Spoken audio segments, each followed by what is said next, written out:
With the exception of a few of us professional designers who started with a blank screen, pretty much every Squarespace website out there was built on a template. A lot of the templates that we encounter come from Squarespace itself. They have an amazing team of designers, and they make really interesting and innovative templates built around Squarespace features. But you've probably encountered quite a few custom templates. Templates made by Squarespace experts and designers that really push past the parameters of those built-in features that we all have access to. Templates that create something really unique for a specific audience. There are quite a few amazing rock stars out there in the template world, and one of them is my guest here today on Think Inside the Square, Kate Scott. Kate Scott has built an amazing career creating templates for her Squarespace customers. She's very creative and innovative, and I really love her design style, but the way that she sets her customers up for success is what really fascinates me and why I wanted to have her as a guest here on Think Inside the Square. Now, you might think that creating and selling a template is as easy as designing a site and putting it out there for your audience, but there is so much more that goes into the process, and that's what we're going to get into in this interview today. For a transcript of this episode, along with the links to any resources mentioned, visit insidethesquare.co/podcast. The term Squarespace is a trademark of Squarespace Incorporated. This content is not affiliated with Squarespace Incorporated. Now, without further ado, Kate Scott, welcome to Think Inside the Square. Now, I am familiar with you and your career, but not all of my listeners are. So let's go ahead and pull back to the beginning before we dig into the template stuff. Tell me a little bit about your experience as a website designer. Before I was a Squarespace designer, I was a content creator on WordPress, and I had actually thought about becoming a web designer for a number of years, but I never did, specifically because I hated designing on WordPress so much. It was clunky, and one wrong line of code and you get the white screen of death. So when I started a new marketing business in 2018, I decided to make the jump to Squarespace for my own website, and I completely fell in love. And when my very first marketing client asked me to build her a new website, I thought, sure, why not? And that's actually how I ended up becoming a Squarespace designer. So it's not so much that I was drawn to Squarespace as a web designer. Squarespace is what inspired me to become a web designer because it's such a fantastic platform for me to work with as a business owner. It's what inspired you to become a website designer. I like that a lot. So I'm curious about your history here. Since you said 2018, that means you've worked on version 7.0. So I'm curious, throughout your career, specifically with Squarespace, what do you think was one of the most innovative changes that you've worked with? Maybe your favorite feature, or just the most innovative change that Squarespace has made that's had an impact on the way you design. I've been on Squarespace long enough to experience 7.0, 7.1, and now Fluid Engine, and I do think that Fluid Engine has had the biggest impact. It was definitely a rocky transition. I do feel like I have to acknowledge that. The rollout was a complete mess, but Squarespace has made a lot of improvements in the last 2 years, and it's really a fantastic platform now. Totally agree with you. As much of a headache as it is for me to have to update all of my tutorials when they make a big change, the fact that Squarespace is always innovating is what makes it a fantastic platform, right? They're constantly changing and making cool things for us to work with. Keeping that in mind and knowing that they're changing stuff all the time, I want to know a little bit about your template process. What it's like to really start designing a template. Where do you start? And maybe just kind of an overview on the design process in general. I always like to start a project with whichever part of the process is most challenging for me. So I'm a natural strategist. That's what I'm best at. But design is something that I really had to work hard to become good at. And brand design is particularly challenging for me. And so that's what I start with. I curate images for the template on Pexels and Unsplash, and then I pull colors directly from those images to create the color palette for the template. Then I choose the fonts, and only when I have all of that together will I start to think about the strategy of the template. I decide who this template is going to be designed for, what pages need to be included, what sections will go on each page, and then I start designing mockups in Figma.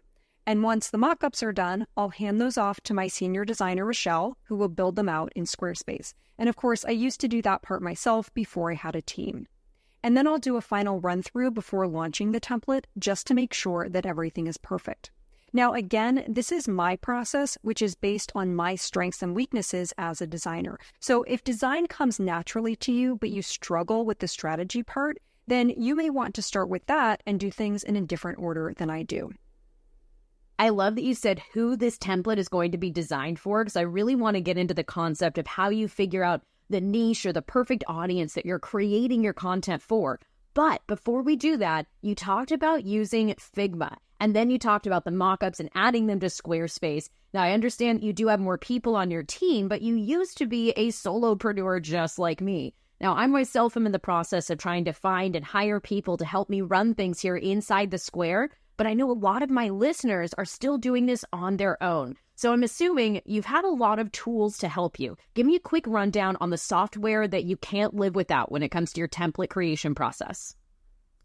I use Figma to design the mockups for each template, and the reason why I think mockups are such an important part of the design process is because they allow you to zoom out and see the strategy and flow of each page from a bird's eye view, and that just makes for a better design. I also use Canva to share template graphics with customers so that they can edit the colors of those graphics to match their brand. So what I'll do is design the graphics in Adobe Illustrator or sometimes Figma if it's a really simple graphic, export it as an SVG file, and then upload it to Canva. Cool. Okay, so we've got Figma, Adobe Illustrator, which I do not have a lot of experience with, but I'll look into it, and then definitely Canva. I'll be sure to link to these in the show notes. And to those of you listening right now who are curious about Figma, I have been thinking about having a Figma training and offering that as a new workshop here inside the Square. If you want to check out the Figma training, drop a comment if you're checking this out on the blog or on YouTube, or send me a DM at ThinkInsideTheSquare on Instagram. If you want a Figma training, I'm definitely considering creating one of these in the next couple of months. And I think that could be a lot of fun. All right, so let's pull back and get back to templates here, Kate. I want to talk about how you decide who to create a template for. Give me a little bit of insight into your process for identifying a niche or a specialization and then designing content for them. I'm really curious about this process.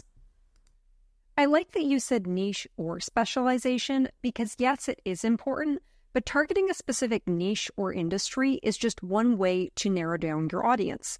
You may have a very unique design aesthetic. Your templates may come with a specific set of features that are different from anything else on the market. But generally speaking, you will see smaller template shops targeting a sort of broad industry, and then they'll create individual templates around a specific niche within that industry. For example, I have a student who designs templates for the health and wellness industry, and she has specific templates for fitness coaches, natural health practitioners, nutritionists, etc. I do want to add a word of caution, though. It is possible to niche down too much, and I have seen this before. I had one student who created a template for business owners in a specific country who spoke the language of that country.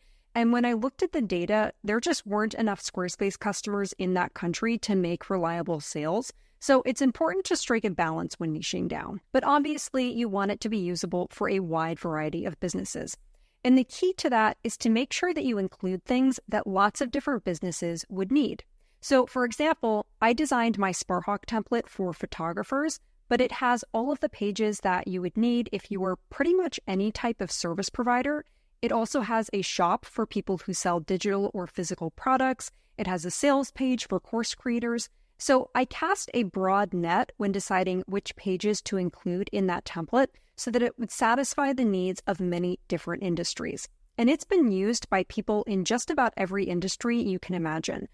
I'm glad that you mentioned that flexibility. It's pretty important to remember that no matter who you designed it for, the people who want to use it will end up using it. So definitely important to make sure that it can still be applicable to other businesses, even if that's not what you had in mind.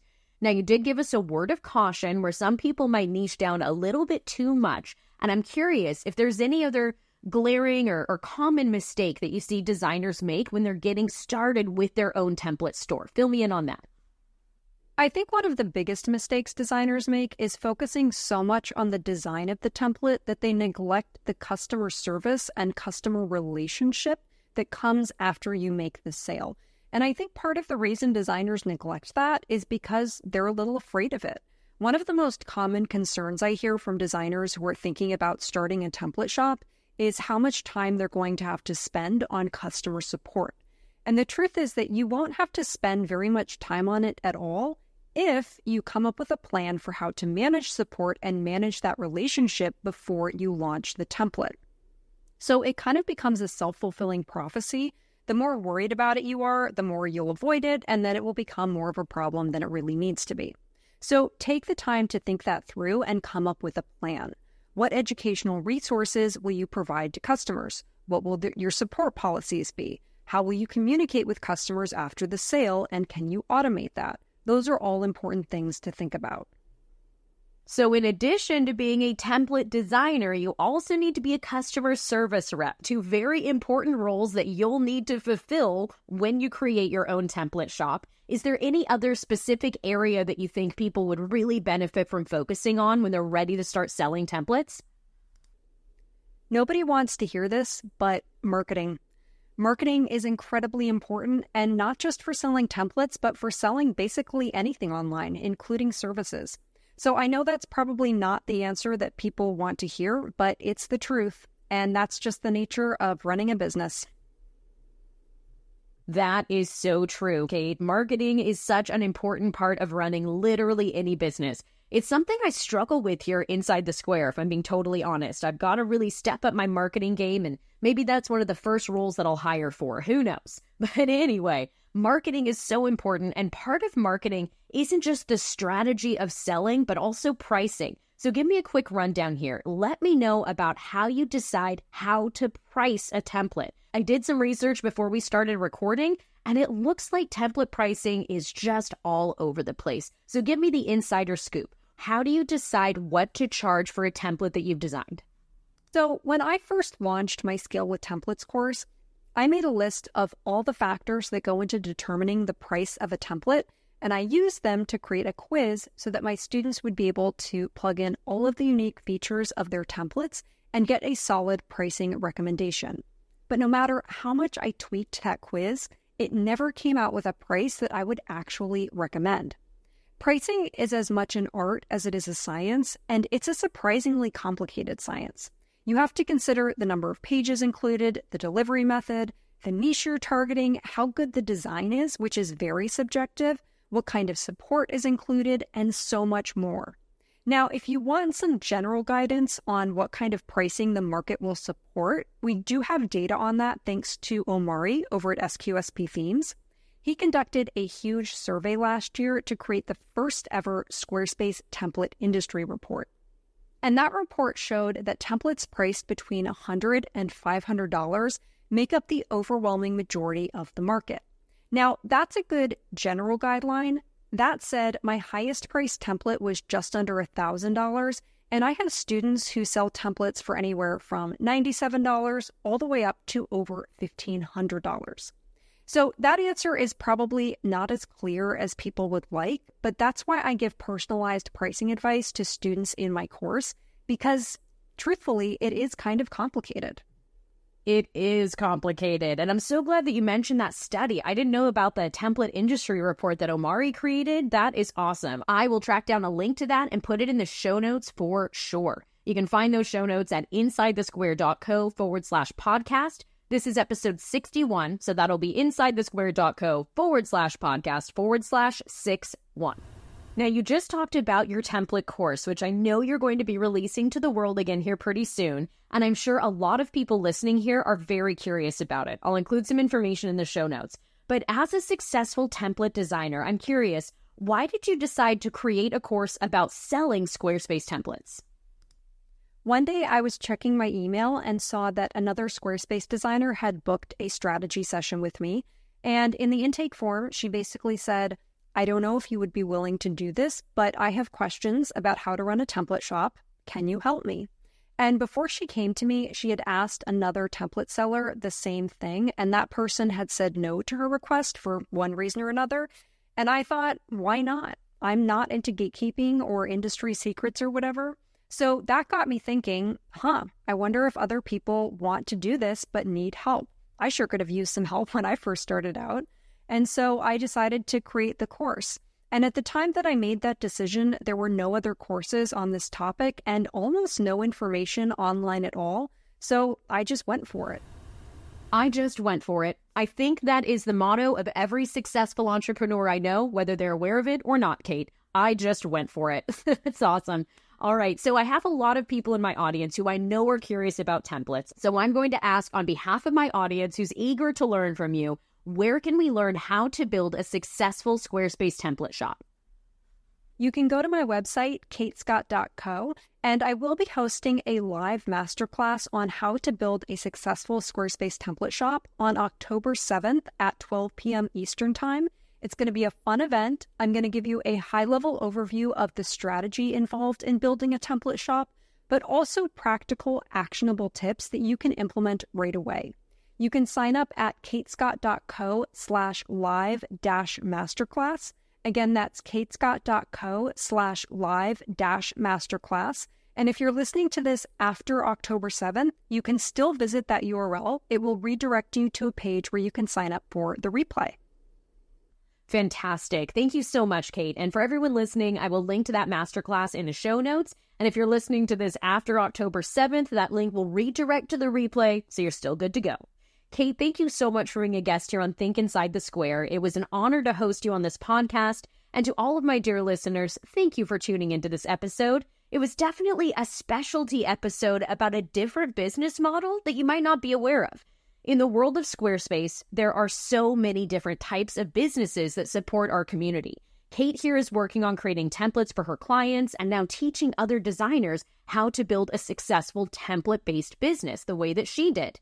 Now, I focus on sharing education and information for our community. Information that can help you not only create an amazing website, but also build a strong, sustainable business. If you're not already on my email list, sign up at insidethesquare.co/email and make sure you subscribe to this podcast wherever you happen to be listening to this episode. Thank you so much for tuning in. And until next time, keep designing, keep innovating, and most importantly, have fun with your website. Bye for now.